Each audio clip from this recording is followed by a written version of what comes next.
Nusantara kita merupakan tempat yang unik, tempat yang penuh misteri, legenda dan cerita-cerita dari peradaban lama, cerita-cerita yang terus-menerus memberikan nafas bagi kehidupan masyarakat kita, menjadi sebuah tuntunan dalam kehidupan.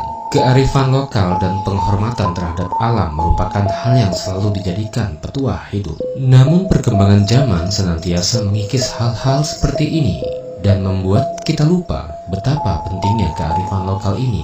Berikut merupakan sebuah cerita mengenai Nusantara yang selalu diliputi oleh legenda dan cerita. Sabda Palon dan Mbah Petruk. Ketika pertama Islam masuk ke tanah Jawa, tidaklah semulus yang orang sangka. Sebab tanah Jawa sudah ada manusia, juga ada bangsa jin yang menganut kepercayaan kuno. Ada yang menduga mereka adalah penganut Hindu dan Buddha, yakni agama yang pada saat itu berkembang. Namun banyak juga yang menduga mereka adalah penganut kepercayaan Jawa kuno. Mereka ini dipimpin oleh Sabda Palon. Karena pemahaman mereka yang berbeda, maka ketika Islam masuk disambut dengan peperangan. Bukan perang sembarang perang, namun perang magic, perang ilmu-ilmu gaib, sehingga tidak sedikit ulama Islam yang dikirim dari Mesir tewas dalam peperangan magic itu. Dalam wadah kasar, mereka tewas karena tersapu gelombang pasang, semacam tsunami, dan sebagainya. Perang itu berlanjut dengan banyak yang jatuh korban di kedua belah pihak. Maka diutuslah Syekh Subakir, ulama asal Persia yang dikenal ahli ilmu gaib dan bisa melihat bangsa jin. Dengan kedatangan Syekh Subakir, benteng pertahanan Sabda Palon yang super ketat dapat ditembus, dan banyak bangsa jin atau manusia pengikut Sabda Palon yang binasa. Melihat keadaan yang tidak menguntungkan itu, Sabda Palon mengadakan gencatan senjata. Dia mengajak Syekh Subakir berunding dan menghentikan perang. Syekh Subakir menerima ajakan tersebut dengan tangan terbuka, karena dia juga melihat jalan perundingan jauh lebih baik daripada melanjutkan pertempuran yang tidak ada gunanya. Kemudian terjadilah kesepakatan antara Syekh Subakir dengan Sabda Palon. Isi kesepakatan itu antara lain, Islam boleh berkembang atau disebarkan di tanah Jawa, tetapi tidak boleh dilakukan dengan pemaksaan. Islam harus menghormati dan menghargai budaya, adat istiadat setempat, dan juga Islam tidak boleh memaksakan orang yang berbeda keyakinan untuk memeluk agama baru tersebut. Dan kalau orang Islam yang memimpin atau jadi pimpinan harus mengayomi semua orang, semua agama, dan semua kepercayaan, dan juga menjunjung tinggi kearifan lokal. Dan sejak itu, Sabda Palon bersama pengikutnya, termasuk Mbah Petruk Moksa, mereka menghilang dari pandangan umum dan tidak mudah dilihat oleh manusia biasa. Hanya mereka yang memiliki kelebihan paham ilmu gaib yang dapat melihatnya. Sebelum menghilang, Sabda Palon sempat berpesan kepada Syekh Subakir bahwa suatu ketika Sabda Palon atau pengikutnya akan kembali menunjukkan jati dirinya. Kalau pemimpin negeri ini tidak amanah, tidak mencintai rakyat, hanya berbuat untuk kesenangannya sendiri dan kelompoknya saja, sementara membiarkan rakyat dalam kesengsaraan dan penderitaan. Kemunculan Sabda Palon dan para pengikutnya untuk menagih janji, sekaligus mengingatkan agar para pemimpin negeri segera sadar, ingat rakyat dan ingat bangsa. Kalau tidak, selain akan banyak lagi bencana yang akan melanda negeri ini, mereka, para pemimpin, pada gilirannya juga akan menerima bencana. Bahkan, bencana yang menimpa mereka lebih dahsyat, lebih mengerikan, dan menakutkan. Sabda Palon dan Nyai Genggong adalah penuntun gaib yang berwujud. Beliau berdua senantiasa hadir mengiringi raja-raja Jawa zaman Hindu-Buddha. Beliau berdua pergi meninggalkan tanah Jawa semenjak keruntuhan kerajaan Majapahit pada tahun 1400 Saka atau tahun 1478 Masehi. Terkenal dengan Surya Sangkala yang sangat populer di tanah Jawa, yaitu Sirno Ilang Kertaning Bumi. Kalimat Kertaning Bumi diambil dari nama asli Prabu Brawijaya Pamungkas. Pamungkas adalah terakhir, yaitu Raden Kertabumi. bumi. Janji kedatangan beliau berdua diucapkan di Blambangan ketika Majapahit hancur diserang oleh pasukan Demak Bintara. Prabu Brawijaya meloloskan diri ke arah timur hendak menyeberang ke Pulau Bali, namun masih bertahan sementara di Blambangan. Raden Patah memimpin Demak Bintara merasa bangga telah menghancurkan Majapahit yang dianggap sebagai negara kafir. Serta-merta setelah mendengar kabar berhasil dikuasainya Majapahit oleh tentara Islam, Raden Patah datang dari Demak ingin melihat langsung keadaan Majapahit yang berhasil dihancurkan. Setelah itu, dengan bangga beliau meneruskan perjalanannya ke pesantren Ampel Danta, hendak mengabarkan keberhasilannya itu. Namun ternyata Nyi Ageng Ampel, istri almarhum Sunan Ampel, malah mempersalahkannya. Nyi Ageng Ampel mengingatkan bahwa dulu semasa Sunan Ampel masih hidup, beliau pernah berpesan bahwasannya jangan sekali-kali murid-murid beliau ikut campur masalah politik atau malah berani merebut kekuasaan Majapahit. Bahkan Nyi Ageng dengan tegas menambahkan, Raden Patah telah berdosa 3 hal, yaitu yang pertama adalah berdosa kepada guru, yaitu melanggar wasiat Sunan Ampel. Yang kedua adalah berdosa kepada ayah, karena Prabu Brawijaya adalah ayah kandung Raden Patah. Yang ketiga adalah dosa kepada raja, karena raja adalah imam, tidak boleh dilawan tanpa alasan yang benar. Sebab selama memerintah, Prabu Brawijaya tidak pernah melarang penyebaran agama Islam, bahkan menghadiahkan tanah Ampel Denta sebagai tanah otonom yang diizinkan untuk dipakai sebagai basis pendidikan agama bagi orang-orang muslim. Dengan sangat menyesal, Raden Patah meminta petunjuk bagaimanakah cara untuk menghapus kesalahannya. Nyi Ageng menyarankan agar kedudukan Prabu Brawijaya Pamungkas sebagai raja harus dikembalikan. Namun yang menjadi masalah, kemanakah sang Prabu meloloskan diri? Nyi Ageng memperkirakan sang Prabu pasti menuju ke Bali. Raden Patah berniat menyusul sendiri,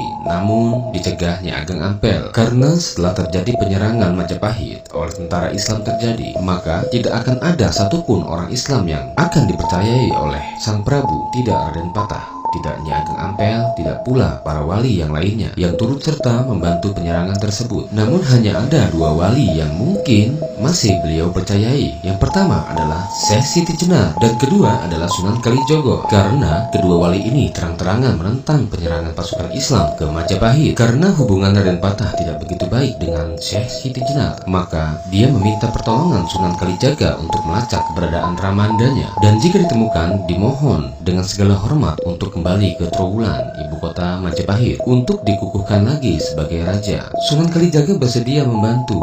Ditemani beberapa santri beliau langsung melakukan pencarian ke arah timur, dan ternyata benar, di Blambangan banyak umbul-umbul pasukan Majapahit serta para prajurit Majapahit yang siap tempur berkumpul di sana. Dan benar pula, Prabu Brawijaya masih ada di sana sebelum menyeberang ke Pulau Bali. Sunan Kalijaga merasa kesulitan memohon bertemu dengan sang Prabu. Namun karena sang Prabu tahu betul Sunan Kalijaga yang seringkali beliau memanggil syahid itu, menurut pasukan Sandi Majapahit, Sunan Kalijaga bersama pengikutnya sama sekali tidak ikut dalam penyerangan ke Majapahit. Maka Sunan Kalijaga dipersilahkan menghadap, walau dengan kawalan ketat. Disinilah dialog serat Sabdo Salon terjadi. Sang Prabu Brawijaya ditemani Sabdo Palon dan Naya Genggong dihadapkan oleh Sunan Kalijaga beserta sesepuh Majapahit yang kebetulan bersama-sama sang Prabu hendak menuju Pulau Bali. Menyusul beberapa masyarakat Jawa lainnya yang lebih dahulu melarikan diri ke sana. Mendengar penuturan Sunan Kalijaga, sang Prabu luruh hatinya,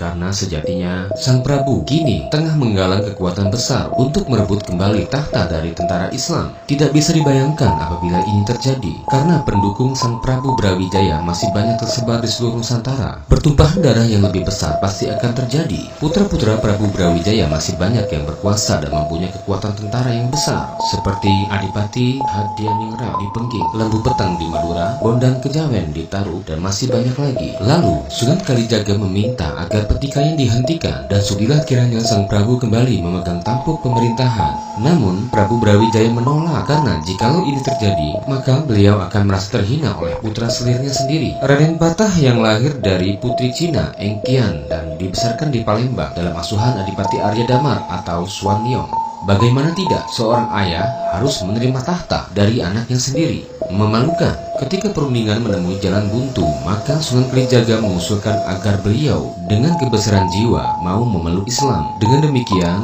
seluruh pendukung beliau pasti akan meninggalkan beliau satu persatu, dan pertumpahan darah yang lebih besar lagi akan terhindar. Mendengar akan hal ini, Prabu Brawijaya tercenung. Untuk menghindari peperangan lebih besar, setidaknya usulan Sunan Kalijaga memang masuk akal. Demi perdamaian, sang Prabu mengesampingkan egonya, maka penuh dengan kebesaran hati beliau menyatakan menyatakan masuk Islam. Terkejutlah seluruh orang yang hadir termasuk Sabda Palon dan Naya Genggong, hingga terlontarlah sebuah janji seperti tercantum pada serap Sabda Palon. Sepeninggalan Sabda Palon dan Naya Genggong, Sang Prabu pun bersedia kembali ke Trowulan, namun bukan hendak kembali menduduki tahta, akan tetapi mendamaikan seluruh kerabat Majapahit agar merelakan tahta dipegang oleh Raden Patah. Dalam perjalanan pulang inilah Sunan Kalijaga meminta bukti ketulusan Sang Prabu dalam memeluk Islam. Sunan Kalijaga memohon untuk memotong rambut panjang Sang Prabu dengan sebilah keris. Setelah diizinkan, Sunan Kalijaga memotong rambut beliau, tapi ternyata tidak satu helai pun terpotong. Sekali lagi,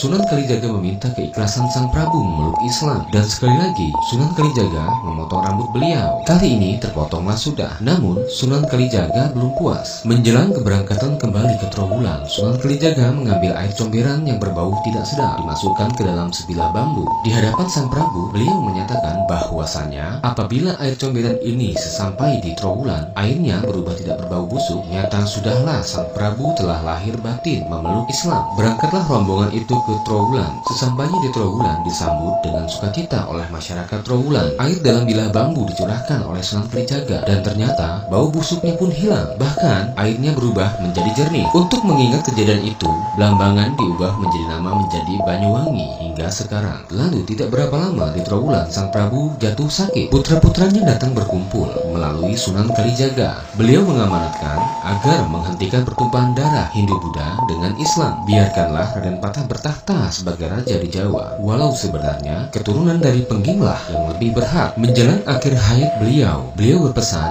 agar di atas pusara makam beliau jangan diberi tanda bahwasanya beliau adalah Prabu Brawijaya, Raja Majapahit terakhir. Namun tandailah dengan nama Putri Campa Anarwati, permaisuri beliau, sebab beliau merasa diperhinakan sebagai wanita oleh putranya sendiri, dan penghinaan itu didukung oleh permaisurinya sendiri, Dewi Anarwati, Putri Campa yang beragama Islam. Dewi Anarawati inilah bibi Sunan Ampel. Dewi Anarawati inilah yang menyarankan agar Sang Prabu memberikan ampel lenta kepada Sunan Ampel untuk didirikan sebuah pesantren Islam. Maka jangan heran apabila di Trowulan tidak diketemukan makam Prabu Brawijaya, melainkan Putri Campa. Padahal makam Putri Campa yang asli berada di Gresik. Begitu Majapahit diserang pasukan Islam, beliau diungsikan ke Gresik hingga akhirnya beliau wafat.